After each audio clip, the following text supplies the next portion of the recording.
হাসান আর হুসেনকে কারবালার মাঠে যে উনি শহীদ হয়ে গেছিলেন এই মহরমের চাঁদে উনাকে স্মরণ করার জন্য আমরা একত্রভাবে এই দিনটাকে পালন করি।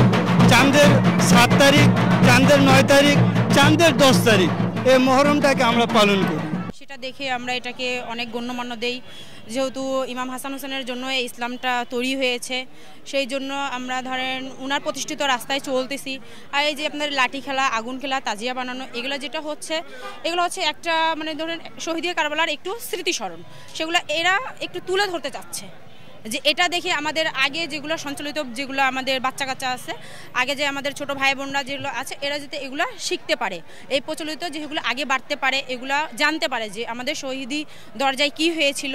তারপরে আমাদের শহীদুল কারবালায় আপনার ধরেন মানে ইমাম হাসান হোসেন, তারপরে আরও যে ওনাদের যা এভরিথিং যা লোক ছিল, ওনারা কিভাবে এই ইসলামটা তৈরি করেছে, ইসলামটা কিভাবে হয়েছে। আমরা এটা ইমাম হোসেনের এটা ঐতিহ্য আমরা ধরে রাখছি। আমরা এই ঐতিহ্যকে সব বছরে পালন করি, যে আমাদের কালচার এটা যেন আমার ছেলে মেয়ে সবাই যেন দেখে এবং শিখে যে এটা আমাদের কালে যে এটা ঐতিহ্য আমরা করতেছি। আমরা এটা কারবালার স্মৃতি স্মরণ করার জন্য আমার বিগত 1947 সাল থেকে আমার বাপ দাদা এখানে চলে আসছে, ভারত থেকে আসে। এটা সবাইকে আমরা এটা কারবালা শহীদে কারবালা স্মরণে আমরা ওনার স্মরণে নিয়াজ ফাতিয়া, তাজিয়া, লাঠি খেলা এসব ওনার স্মৃতিতে আমরা ইয়াদগারে কারবালা স্মরণ করি। আমি আমার ফুপিদের সাথে তাজিয়া দেখতে আসছি, ছোট থেকে আমি তাজিয়া দেখতে আসি।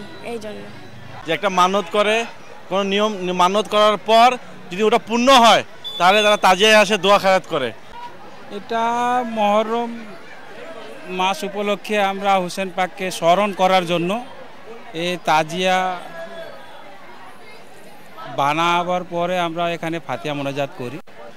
মানুষের মনের মিন্নাত যে থাকে ওটাও পূরণ হয়, আল্লাহ দেয়। ইমাম হোসেনের সদকায় কিন্তু মান্নাতও পূরণ হয়।